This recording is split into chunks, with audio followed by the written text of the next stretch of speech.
Sí, gracias, don Juan Pablo. Arturo Calvillo de Hispan TV. Quisiera preguntarle, la gasolina amaneció por ahí en algunas partes ya a 20 pesos, en otras está ya promedio 18. ¿De qué manera cree usted que está afectando esto la economía de la gente? Porque pues esto ha traído, si bien aumentos no en indicadores que nos marcan inflación, pues ya se presiente que ha subido mucho otras cosas. En primer lugar, y otra cosa, ¿por qué usted cree que hasta la fecha, digamos en las precampañas, cuando los candidatos tuvieron la oportunidad de hablarle a la gente y simpatizantes y de su partido, tocar un poco el tema económico? ¿Qué cree usted que está pasando y por qué razón no estamos de llenos metidos en esto de la economía y que todavía pues prácticamente lo tienen pues de largo, ¿no? Están metidos en otras cosas. Muchas gracias.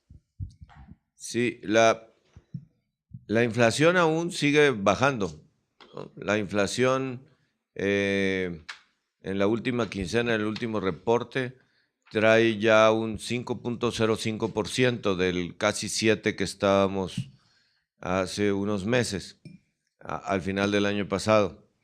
Los precios de la gasolina ahora ya fluctúan de acuerdo a los precios del petróleo internacional, y los precios del petróleo han venido subiendo y eso significa que tengan este cambio de precios, y también es diferente de acuerdo a la oferta de cada quien y la localización geográfica para transportar logísticamente, para transportar el combustible a las estaciones de servicio, pues con distancias y los costos diferenciados.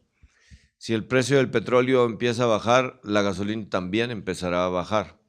Lo que ha sucedido en estos meses es que el precio del petróleo ha subido. Eso lo explica. Sin embargo, no hemos visto todavía un repunte en el indicador inflacionario. Y en el movimiento de las mercancías no hemos visto aún una crisis o queja generalizada por parte de la industria para la logística del país. Tenemos que seguir avanzando en el cabotaje, puertos, facilitaciones logísticas que nos permitan mover mercancías y evidentemente también las personas con más eficiencia para ser más productivos en el país. Sobre el tema económico, en la presentación de Acapulco con la Asociación Mexicana de Bancos, el candidato Mitt sí tocó el tema económico sobre cómo va México en el sentido de estabilidad económica. Y efectivamente, los otros dos candidatos prácticamente no lo abordaron, sobre todo con propuestas. Entiendo que las propuestas de ellos, formales de campaña, serán a partir del 30 de marzo, pero sí nos gustaría ya estar discutiendo algunos principios básicos sobre apertura o proteccionismo, por ejemplo.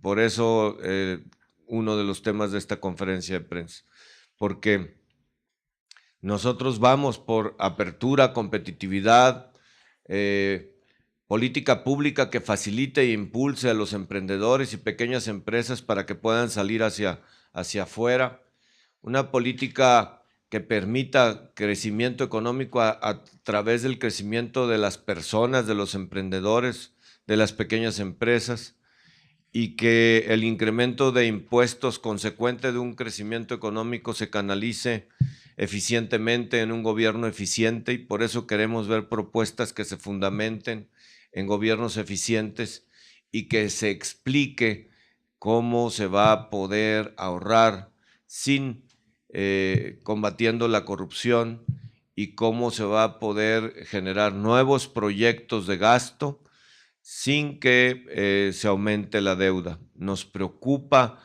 posicionamientos del tema de subsidios que tienen que ser fundamentados para autosuficiencia alimentaria en el campo, porque son esquemas del pasado que generaron burbujas inflacionarias que después fueron muy dolorosas para absorber cuando se reventaron. Y me refiero a los 80s y a los 90s. Entonces, sí necesitamos hablar más sobre economía y fundamentar las propuestas, porque no solo con una declaración se hace un plan de gobierno. Necesitamos que se desglose y se explique la declaración de subsidios, de apertura o proteccionismo, de impulso a pequeñas empresas, de administración eficiente, de estabilidad económica, compromisos con la deuda y compromisos con el gasto. Muchas gracias. ¿Tenemos otra pregunta en la sala?